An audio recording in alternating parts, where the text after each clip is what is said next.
Recording in progress.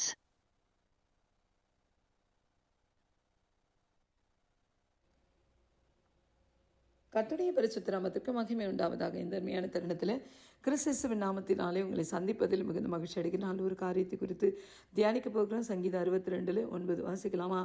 கீழ்மக்கள் மாயும் மேன்மக்கள் பொய்யுமாமே, தராசிலே வைக்கப்பட்டால் அவர்கள் எல்லோரும் மாயிலும் லேசானவர்கள். ஆமென். அல்லேலூயா. கர்த்தருடைய பிள்ளைகளே, கீழ்மக்கள் மேன்மக்கள் அப்படின்னு பார்க்குறோம் இந்த இடத்துல இல்லையா?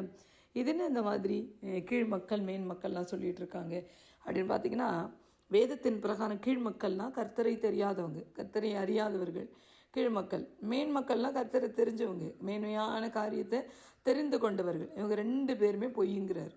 தாவீது என்ன சொல்கிறாருங்க? 2 பேருமே பொய்யுங்கிறார். என்ன காரணம் அப்படின்னா, கீழ்மக்களாக இருந்தவங்க தான் மேன்மக்களாக மாறி இருப்பாங்க இல்லையா? ஆனால் மாறின பிறகும் திடீர்னு அவங்களுக்கு கீழ்மக்களுடைய புத்தி வந்துடும். அதை கர்த்தரை அறியாதது போல் நடந்து கொள்வார்கள். கர்த்தர் தெரியாதது போல் பாவம் செய்வது, கர்த்தரை பார்த்தும் கர்த்தரை உணர்ந்தும் திரும்ப பாவ வாழ்க்கை திரும்ப போகிறது, அதான் கீழ்மக்கள் இல்லை? அந்த மாதிரி மாயான வாழ்க்கைக்கு தன்னை ஒப்பு கொடுத்துருவாங்க, உலக வாழ்க்கைக்கு ஒப்பு கொடுத்துருவாங்க, பொய்யான வாழ்க்கைக்கு ஒப்பு கொடுப்பாங்க. எல்லாரும் மனிதர்கள் எல்லாரும் விரும்புகிற வாழ்க்கைக்கு தன்னை அர்ப்பணித்து வாழ அவங்க கடந்து போயிடுவாங்க. ஆனால் கிறிஸ்துவ வாழ்க்கை அப்படிப்பட்ட வாழ்க்கை இல்லை. பரிசுத்தமான வாழ்க்கை, கர்த்தரையே நம்பி வாழுகிற வாழ்க்கை, கர்த்தருக்குள்ளாக ஸ்ட்ராங்காக இருக்கிற வாழ்க்கை, அதை விட்டுருவாங்க. அதனால தான் மாயைங்கிறார். எல்லாம் மாயை. அவங்க ஒருவேளை தராசில் நிற்கப்பட்ட அவங்க எல்லாரும் மாயையில் ரொம்ப லேசானவங்க. ஒருவேளை தராசில் அவங்கள நிற்க வச்சா ரொம்ப லேசாக இருப்பாங்கங்கிறார். அப்போ வெயிட் இல்லை, வெயிட் இருந்தால் தானே கீழே போகிறதுக்கு இல்லை? வேதத்தில் ஒரு ராஜா நேபுகாத்நேச்சருடைய பையன் இல்லையா, பெல்ஷாத்சார், அவர் என்ன செய்வாருங்க? அவர் எல்லாம் எருசலேமில் கொள்ளையடிக்கப்பட்ட பொற்பாத்திரங்கள் எல்லாவற்றையும் கொண்டு அதில் ஜூஸ், அதில் மதுபானத்தை ஊற்றி தன்னுடைய வீட்டார் மட்டும் இல்லை, தன்னுடைய வைப்பாட்டிகளும் அவரும் மற்றவர்களும் குடிக்க அதை என்ன செய்வாங்க? ஆயத்தப்படுத்தி கொடுப்பார். அவங்களாம் அதை குடிச்சிக்கிட்டு இருக்கும்போதே ஒரு கை உறுப்பு செவற்றில் தோன்றி எழுதும், மினே தெக்கால் ஒரு பாசின் அப்படின்னு எழுதும். என்னென்னா, நீ தராசிலே நிறுத்தப்பட்டு கொஞ்சம் குறை காணப்பட்டாயின்னு அர்த்தம். அவ்வளோதான். அவருக்கு அப்படியே இடுப்பு கீழே அப்படியே நகண்டு போயிடும். எல்லாம் இடுப்பு கீழே ஒன்றும் பலன் இல்லாத மாதிரி ஆயிடுவார். அப்போ தான் தேவனுடைய தாசன் சொல்லுவார், இந்த மாதிரி நீ ரொம்ப நல்லா வந்தா, நான் தராசில் நிற்கப்பட்டா நீ ஒன்றுமே இல்லை, ஒன்றும் இல்லாமல் போயிட்டேன்ட்டாரு அப்படின்னு சொல்லுவாங்க. என்னுடைய கர்த்தருடைய பிள்ளைகளை, ஏன் பொற்பாத்திரத்தில் குடித்தா அப்படி ஆகிடுமா? தேவனுடைய பொற்பாத்திரம், அதில் பொற்பாத்திரத்தில் வேத வசனங்கள் பொறிக்கப்பட்டிருக்கலாம் இல்லையா? தேவனுடைய பந்தியில், அது தேவனுடைய பந்தியில் வைக்கப்பட வேண்டிய பொற்பாத்திரங்கள், தேவனுடைய ஆலயத்தில் இருக்க வேண்டிய பொற்பாத்திரங்கள், அதை எடுத்து அவன் யூஸ் பண்ணுறதுனால ஒரு கோபம் தேவனுக்கு. இன்றைக்கி கர்த்தருடைய பிள்ளைகளை, நீங்களும் நானும் அந்த பொற்பாத்திரம் மாதிரி தான். தேவனுடைய கையில் இருக்கிற பொற்பாத்திரம், தேவனுடைய ஆலயத்தில் இருக்கிற பொற்பாத்திரம், பரிசுத்தமான பொற்பாத்திரம், அதை அவன் எடுத்து யூஸ் பண்ண பார்க்கிறான். ரொம்ப ஜாக்கிரதையாக இருக்கணுமே. அது நாளில் கர்த்தர் சொல்லுகிறார், நம்ம என்றைக்கும் கீழ்மக்களாக மாறிடக்கூடாது. ஆண்டவர்கிட்ட சொல்லுவோம், அப்பா நான் மேன்மக்கள் தான், உண்மை அறிந்த மேன்மக்களாக நான் மாற எனக்கு உதவி செய்யுங்கப்பா அப்படின்னு நித்தம் ஜெபிக்கலாமா?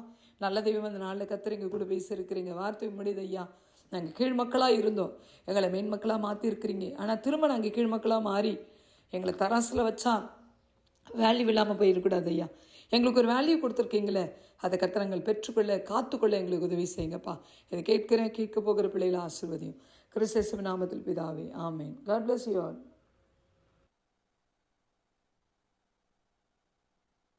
கிறிஸ்துவில் பிரியமானவர்களே, இந்த நாளுக்கென்று தேவன் நமக்கு எழுதியிருக்கிற ஜீவ வார்த்தை எரேமியாவின் புஸ்தகம் 31வது அதிகாரம் 4வது வசனம். இஸ்ரவேல் என்னும் கன்னிகையே, மறுபடியும் உன்னை கட்டுவிப்பேன், நீ கட்டப்படுவாய். எனக்கு அருமையான சகோதர சகோதரிகளே, இன்றைய நாள் உங்களின் வாழ்க்கையில் இழந்து போனவைகளை திரும்பவும் பெற்றுக்கொள்கிற நாளாயும் புதிய பாதைகள் திறக்கின்ற நாளாயும் கர்த்தர் வாக்கு பண்ணி உள்ளார். இன்றைக்கும் அநேகருடைய வாழ்க்கையில் பல சூழ்நிலைகளின் நிமித்தமாய் அநேக இழப்புகளை, நஷ்டங்களை, அவமானங்களை, நிந்தைகளை அனுபவித்தும் சந்தித்தும் எதிர்கொள்ள முடியாமலும் ஆத்துமாவிலே வறண்ட நிலையிலும் தேவனை முழு வாஞ்சையோடு தேட முடியாமலும் பலனற்று முடிந்தது என்று சொல்லிய நிலைகளில் இருப்பீர்களானால், இன்றைக்கு அவைகளை துளிர்க்கச் செய்கின்றார். முடிந்தது என்ற முற்றுப்புள்ளிகளுக்கு ஆரம்பத்தை தருகின்றார். தேவனால் செய்யக்கூடாத அதிசயமான காரியங்கள் ஒன்றுமில்லை என்பதை விசுவாசியுங்கள். அவர் உலர்ந்த எலும்புகளுக்கும் உயிர் கொடுக்கிற தேவன் என்பதை விசுவாசிப்பீர்களானால், உங்களின் சூழ்நிலைகளில் எவைகள் உங்களை ஆட்கொண்டதோ, உலர்ந்து போக செய்ததோ, ஜீவனற்ற நிலையில் தள்ளினதோ, அவற்றை இன்றைக்கு துளிர்க்கும்படி செய்து உங்களை ஆசீர்வதிக்கின்றார். வார்த்தையை விசுவாசியுங்கள், அற்புதங்களை காண்பீர்கள். இன்றைக்கும் நாம் என்னாகமத்தின் புஸ்தகம் 17வது அதிகாரத்தை வாசிக்கையில், அங்கே ஆரோனை குறித்து பார்க்கையில், அவர் ஆசாரிய ஊழியம் செய்வதற்கு தேர்வு செய்யப்படுகின்ற வேளையில் அநேக போட்டிகள் எழும்புகின்றது. அப்பொழுது ஆசரிப்பு கூடாரத்தில் ஆசாரியராக தேர்வு செய்வதற்காக தங்கள் கைகளில் உள்ள கோலை வைக்கச் சொல்லுகையில் ஆரோனுடைய கோலும் வைக்கப்படுகிறது. அவ்விடத்தில் மற்றவர்களின் கோல்களெல்லாம் வைக்கப்பட்ட நிலையிலேயே இருந்தது. ஆனால் ஆரோனுடைய உலர்ந்து போன கோல் மட்டும் துளிர்த்தது. மேலும் அதில் பூ பூத்தது, காய் காய்த்தது, வாதுமை பழங்களையும் தந்தது என்று நாம் வாசித்தருகின்றோம். இன்றைக்கும் உங்களின் வாழ்விலும் கூட உங்களை சுற்றி நெருக்குகின்ற சூழ்நிலைகள் எல்லாம் உங்களை நெருக்கியும் உலர்ந்து போன நிலைக்கும் தள்ளப்பட்டிருக்கலாம். ஆனால் கர்த்தரோ தம்மால் தெரிந்து கொள்ளப்பட்டவர்களை ஒரு நாளும் வெட்கப்படுத்த விடமாட்டார். ஆகவே இன்றைக்கு உங்களின் உலர்ந்து போன சூழ்நிலைகளிலிருந்து மீட்கின்றார், துளிர்க்கச் செய்கின்றார், புது வாழ்வை தந்து நன்மைகளையும் ஆசீர்வாதங்களையும் பூக்கச் செய்து கனி தருகிறவர்களாய் மாற்றுகின்றார். அதோடு மட்டுமல்லாமல் முடிந்தது என்று சொல்லி அனைவராலும் நிராகரிக்கப்பட்டவைகளுக்கு ஆரம்பத்தை தருகின்றார். அடைக்கப்பட்ட வாசல்களை திறக்கின்றார். அது ஒருவேளை உங்களின் வியாதியை குறித்தோ, பணியிடங்களிலோ, அரசிடமிருந்தோ, குடும்பத்திலோ எவைகளாக இருந்தாலும் இன்றைக்கு பதில் வராத முடிந்த முற்றுப்புள்ளிகளுக்கு ஆரம்பத்தை கொடுத்து பெரிய சாட்சியாய் மாற்றி ஆசீர்வதிக்கின்றார். என கருமையானவர்களே, இன்றைக்கும் நீங்கள் கடந்து போகின்ற சூழ்நிலைகள் யாவும் மரித்து போய் பல நாட்கள் ஆகிறதே என்று வேதனைகளோடு விடுதலை வேண்டி கண்ணீருடன் தேவ சமூகத்தில் காத்திருக்கிறவர்களே, உங்களின் மரித்து போன எந்த சூழ்நிலையாக இருந்தாலும் அவற்றுக்கு ஜீவனை தருகின்றார். அதோடு மட்டுமல்லாமல் நீங்கள் அடைப்பட்டு இருக்கின்ற சூழ்நிலைகளிலிருந்து வெளியே வரும்படி மீட்டு எடுக்கின்றார். மரணத்தை ஜெயமாய் மாற்றிய இயேசு, நீங்கள் தோல்விகளை சந்தித்த காரியங்களில் இன்றைக்கு ஜெயத்தை தருகின்றார், ஆசீர்வதிக்கின்றார். வார்த்தையை விசுவாசியுங்கள், அற்புதங்களை காண்பீர்கள். இஸ்ரவேல் என்னும் கன்னிகையே, மறுபடியும் உன்னை கட்டுவிப்பேன், நீ கட்டப்படுவாய். ஆமேன்.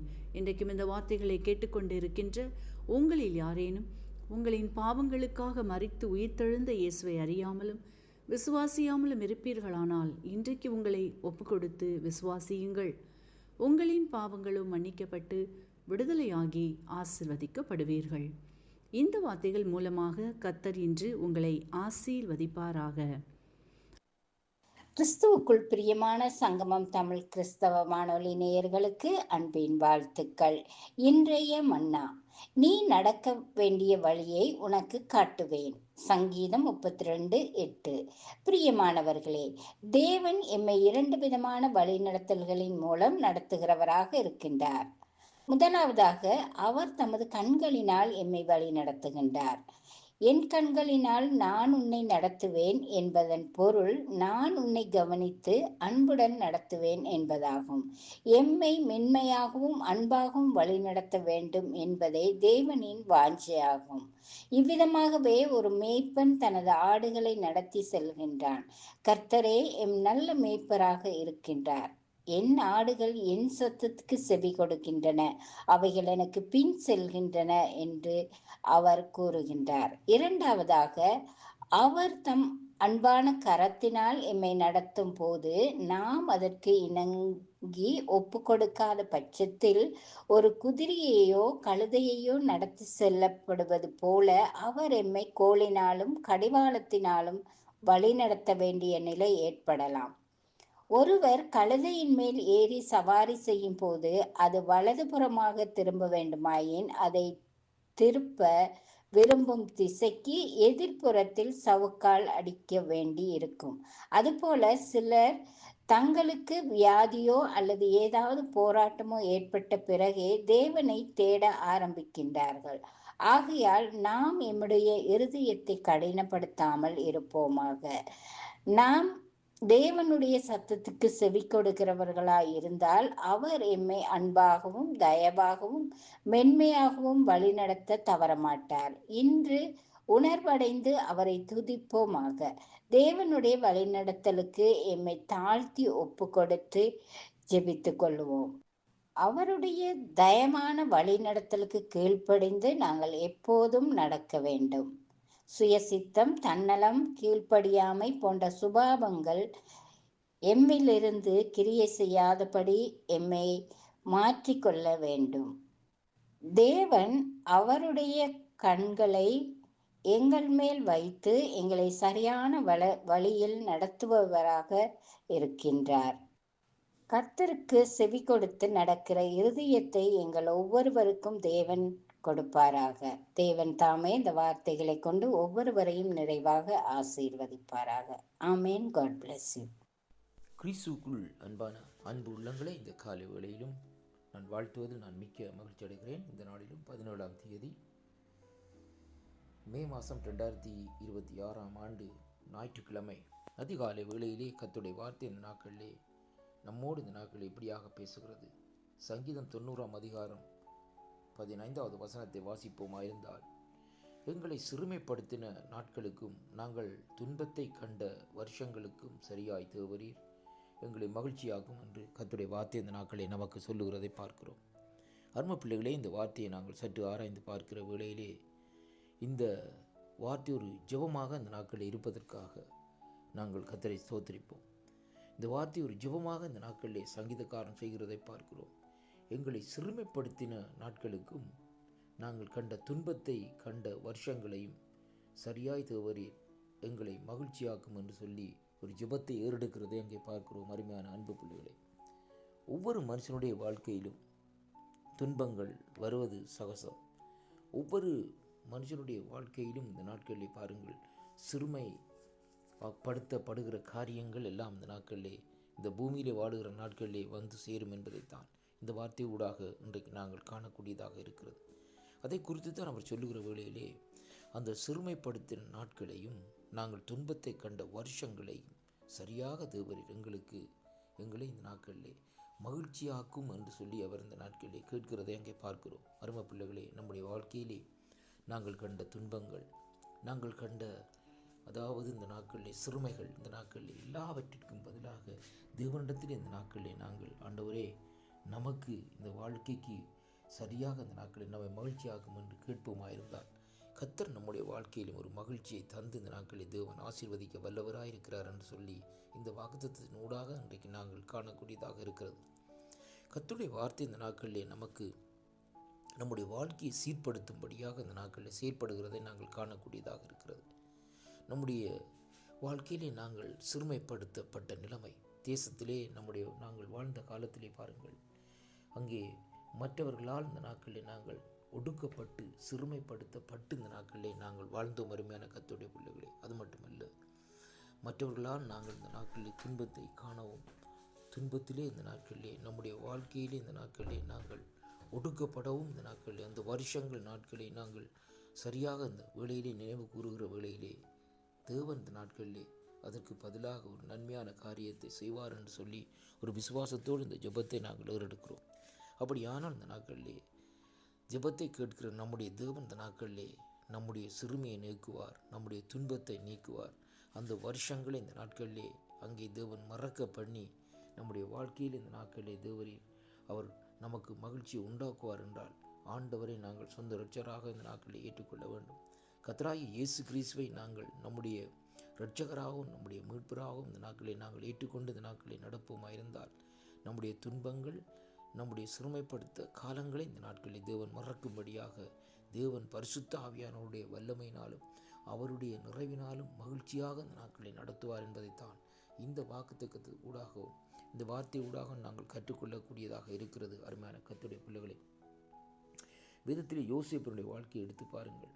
தன்னுடைய சகோதரர்களால் நாட்களை சிறுமைப்படுத்தப்பட்டான் நாட்கள். அது மட்டுமல்ல, சகோதரர்களால் நாட்களை துன்பப்படுத்தப்பட்டார். அது மட்டுமல்ல, அவர் சென்ற எகிப்து தேசத்திலே இந்த நாட்களிலே பார்க்கிற வேளையிலேயே அந்த வருஷங்களிலே பாருங்கள், அவர் நெருக்கப்பட்டார், துன்பப்பட்டார்.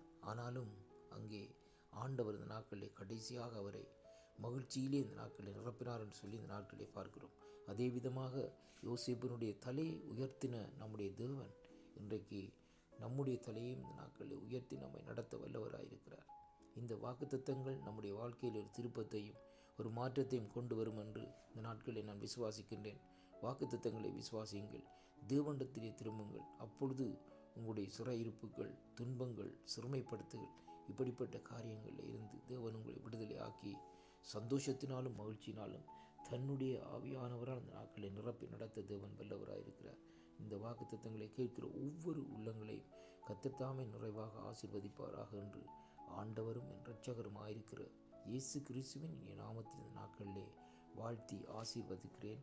கர்த்தருக்கு மகிமை உண்டாவதாக. வாக்குத்தத்தங்களை விசுவாசியுங்கள், தேவனிடத்திலே திரும்புங்கள், தேவனை தேடுங்கள். அப்பொழுது தேவன் உங்களை மகிழ்ச்சியினாலே, பரிசுத்த ஆவியானுடைய மகிழ்ச்சியினாலும் சந்தோஷத்தினால் நிரப்பி நடத்துவார். அருமையான கர்த்தருடைய பிள்ளைகளே, கிறிஸ்துவுக்குள் அன்பான அன்பு பிள்ளைகள், இந்த வாக்குத்தத்தம் உங்களுக்கு ஆசீர்வாதமாக இருந்தால் இந்த நாட்களிலே அங்கே நீங்கள் எங்களுக்கு அறிவியுங்கள். உங்களுக்காக ஜெபிக்க நாங்கள் காத்திருக்கிறோம். கர்த்தர் உங்களை ஆசீர்வதிப்பாரா. ஆமென்.